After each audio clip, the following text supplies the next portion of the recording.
Référé sur Bénin Business 24, bienvenue au 12h45, voici le sommaire. Aujourd'hui, 28 janvier, c'est la journée mondiale de protection des données personnelles, une journée pour sensibiliser sur l'importance du respect des libertés individuelles et droits fondamentaux sur Internet. Et puis, immersion dans le quotidien des électriciens bâtiments. C'est un métier qui exige habileté et précision et qui permet de concevoir, d'installer et de dépanner les réseaux et équipements électriques.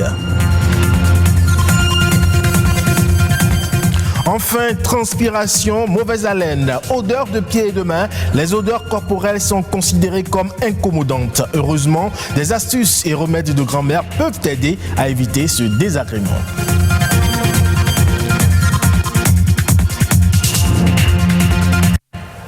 L'utilisation quotidienne d'Internet, induite par l'évolution du numérique, nous amène de plus en plus à exposer nos données personnelles. Et chaque jour, des milliers de données transitent via le cyberespace, d'où la nécessité de veiller à leur protection. Ce qui d'ailleurs donne tout son sens à ce 28 janvier consacré Journée internationale de protection des données personnelles. Occasion donc pour s'informer sur les précautions à prendre pour profiter en toute sécurité d'Internet. Rodrigue Babagbeto nous en dit un peu plus. Qu'il s'agisse des informations telles que le nom, le prénom, la photographie du visage ou encore la date de naissance, l'adresse du domicile, le numéro de téléphone ou bien d'autres, les données à caractère personnel constituent aujourd'hui le nerf de la guerre. Lorsque vous vous connectez, vous allez sur certains sites, vous faites des recherches, vous ne payez rien et vous pensez que c'est gratuit. En fait, lorsque vous vous connectez, il est évident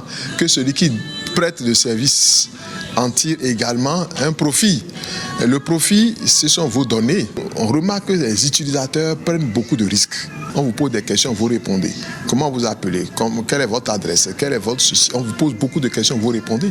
Le revers, c'est que vous avez vos informations qu'on va utiliser par la suite à des fins de publicité ou à d'autres fins. Et ces informations sont utilisées sans l'accord du propriétaire.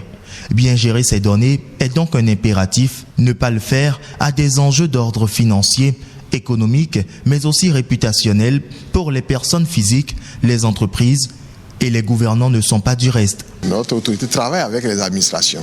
Nous travaillons avec tous les opérateurs, toutes les entités qui collectent des informations personnelles, les banques, les assurances. Et chaque administration aujourd'hui, c'est ce qui est mis en place, a un représentant désignés que nous appelons les délégués à la protection des données personnelles. Et ces personnes sont des personnes référentes pour nous avec lesquelles nous travaillons. En ce qui concerne la régulation proprement dite, nous travaillons avec les opérateurs GSM et à leur expliquer qu'il y a des précautions à prendre. Les précautions de sécurité physique, de sorte que nos données qui sont collectées ne puissent pas servir à d'autres fins ou à des fins pour lesquelles elles ne sont pas collectées. La journée mondiale de protection des données personnelles vient rappeler aux consommateurs leur rôle premier dans la cyberdélinquance. Dans un contexte de cybercriminalité croissante et toujours plus difficile à parer, il faut être vigilant, ce qui implique éviter les mots de passe faibles, les Wi-Fi publics, les applications mobiles malveillantes et surtout garder ses données personnelles loin d'Internet. On parle à présent de cet ouvrier chargé de l'équipement électrique des constructions qui peut aussi être amené à participer à des installations plus complexes comme une climatisation ou un ascenseur. C'est un électricien bâtiment, un ouvrier qui intervient de la conception à l'installation et au dépannage des réseaux et équipements électriques. Mais comment travaille-t-il concrètement? Rodrigue Mondoumain et Nadège Omoladessani sont allés à la rencontre de quelques électriciens bâtiments. Suivons plutôt. Il démarre la construction du bâtiment presque au même moment que tous les autres corps de métier, mais son travail se poursuit même après la remise des clés aux propriétaires des lieux. Depuis la mise en terre, l'électricien opère pour protéger les personnes, mais aussi les équipements contre les chocs électriques et la foudre. De commun accord avec les autres professionnels du secteur, il installe les canalisations, les câbles et met en place les différents appareillages. Le plan est la boussole qui oriente l'électricien pour l'emplacement des installations. Si le technicien met que le climatiseur doit rester là, et toi tu vois un signe sur le plan, tu ne sais pas que c'est climatiseur, il est en train de signaler, tu ne peux pas le faire. Donc tu peux ne pas beaucoup étudier, mais tu dois, si tu es dans un domaine, tu dois savoir les b.a.-ba. Il faut étudier le plan. En tant qu'électricien, il y a le technicien qui est chargé de faire le plan. Il remet à chaque corps le plan qui lui convient et c'est à lui de faire un travail là-dessus pour qu'on puisse avoir un résultat commun à la fin. L'électricien bâtiment travaille au quotidien dans le respect des normes et de la sécurité. Rien ne se fait au hasard dans ce métier et le choix des couleurs correspond à un code. Si c'est le climatiseur, tu sais que c'est tel fil. Et on prévoit tout avant que les équipements ne viennent. Et aussi, on a le code des couleurs. Si moi je finis de travailler ici, un autre électricien vient ici, il doit faire quelques minutes pour se retrouver. Parce qu'on a notre langage, s'il voit telle couleur, il doit savoir que ceci, ça représente telle chose. Il y a la section de fil, il y a le code des couleurs au niveau des fils. Romain exerce ce métier depuis l'âge de 11 ans. 26 ans après, sa passion est la même. Une passion suscitée par son géniteur, maître maçon, qui lui a transmis les rudiments dès son jeune âge. Bien que n'ayant pas fait de grandes études dans le domaine, il jouit pleinement de cette profession. Lorsque j'étais petit, en classe de C2, quand je vois il y a un peu de l'ombre, et quelque part, si je prends 2 piles et je branche avec une ampoule, ça s'allume. C'est de là que je me suis impressionné de faire l'électricité. Comment j'ai commencé et jusqu'aujourd'hui, je sais comment je suis. C'est avec ça que je nourris mes petites familles. Le métier d'électricien bâtiment n'est pas sans risque pour ceux qui l'exercent. Parfois, de mauvaises expériences occasionnant des dommages matériels font partie de leur quotidien. Mais pour ces passionnés, il faut aimer le métier, être précis et méthodique dans le travail pour contourner les risques. Et vous le savez, sans aucun doute, chaque être humain ayant atteint la puberté fabrique des substances grâce aux glandes sudoripares qui libèrent une odeur lorsqu'elles entrent en contact avec les bactéries de la peau, ce qui cause très souvent des mauvaises odeurs qui peuvent faire fuir ceux qui nous entourent. Et si les déodorants et antitranspirants ont la cote, certains remèdes de grand-mère peuvent également aider à éliminer les bactéries de la peau responsables de ces mauvaises odeurs. Suivons plutôt. Les mauvaises odeurs peuvent être causées par beaucoup de choses comme le travail, d'accord. Ça peut être causé par ce que nous portons.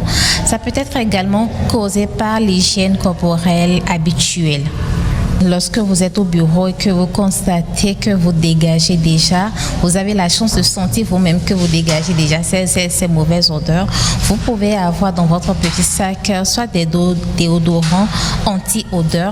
Assurez-vous que ça soit un déodorant anti-odeur au transpirant. Parce que dans ces déodorants-là, il y a des actifs qui permet en fait de régler le problème. Il y a par exemple du citron, il y a par exemple du zinc, d'accord, qui vous permet en fait de régulariser. Chaque déodorant, chaque parfum a un rôle très précis. Donc, lorsque vous allez acheter, lisez simplement les notices pour savoir ce que vous voulez acheter avant de prendre. Sans quoi vous allez simplement aggraver le cas. Si vous optez pour les astuces bio, naturelles, il faut d'abord connaître votre type de peau. Si vous ne connaissez pas votre type de peau, vous risquez d'agresser, soit d'endommager votre peau. Si je prends par exemple du citron, d'accord, je peux l'appliquer avant d'aller me doucher, je laisse agir 5 minutes et puis je vais me laver ensuite. Ou soit je peux utiliser soit du bicarbonate avec de l'eau que j'applique soigneusement avant d'aller se doucher. Il y a des gens qui ont l'habitude d'utiliser du citron mélangé avec du bicarbonate. Ça devient un peu plus fort. Donc si vous ne connaissez pas votre type de peau, ça va aggraver, bien ça va créer autre problème pour votre peau, pour votre corps. L'autre chose est de s'épiler régulièrement. Lorsque vous épilez, ça vous évite de la stagnation des bactéries. Et ça circule facilement et ça réduit déjà l'odeur. Faisons un tour d'horizon des sujets ayant marqué le Bénin durant ces dernières 48 heures. C'est La Nation Bref, une présentation de Nadège Omolade. Sani.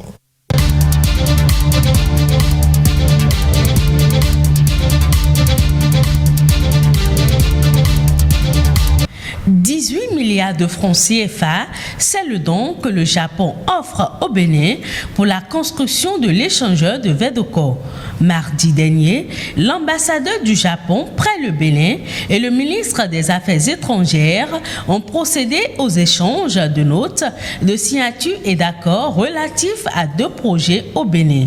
Il s'agit de la construction de l'échangeur qui va favoriser la fluidité de la circulation à hauteur de Vedoko et la mise en œuvre du projet de renforcement des systèmes d'alimentation en eau potable dans les départements du Koufo et du Plateau. Une nouvelle échéance a été fixée pour la mise en circulation de la monnaie ECO. Réunis en conseil ordinaire, les chefs d'État de la CEDEAO ont adopté une nouvelle feuille de route avec 2025 comme échéance d'entrée en vigueur de la monnaie ECO. Sous l'effet des mesures prises par les États membres pour lutter contre la COVID-19 et relancer leurs économies, l'état de convergence macroéconomique au sein de la CEDEAO s'est dégradé en 2020. Le sommet a aussi décidé d'exempter les États membres du respect des critères de convergence macroéconomique au cours de l'année 2021. Le 1er janvier 2022 a été choisi comme date de début de la phase de convergence. La CEDEAO a également autorisé au cours de cette 58e session l'acquisition de 240 millions de doses en achat groupé dans le cadre de la lutte contre la pandémie du coronavirus. Les chefs d'État et de gouvernement ont recommandé la mise en place d'un fonds renouvelable visant à garantir la disponibilité des anti-Covid dans la région. Les gouvernements, les banques de développement, le secteur privé et les partenaires au développement sont invités à contribuer à la mise en place du fonds. Les campagnes de vaccination devraient commencer en juin prochain. Éducation à présent, le directeur départemental de l'enseignement secondaire, technique et de la formation professionnelle de l'Alibori, Adamou Tomon, a rappelé à l'ordre plusieurs chefs d'établissement. D'après le communiqué du directeur départemental, certains responsables d'établissement se refuseraient délibérément de présenter aux divers examens des élèves régulièrement inscrits en classe d'examen sous prétexte que leur niveau ne présage pas d'une réussite aux 10 examens. Le directeur a exhorté les enseignants à surseoir à de telles pratiques et à se conformer scrupuleusement aux tests en la matière.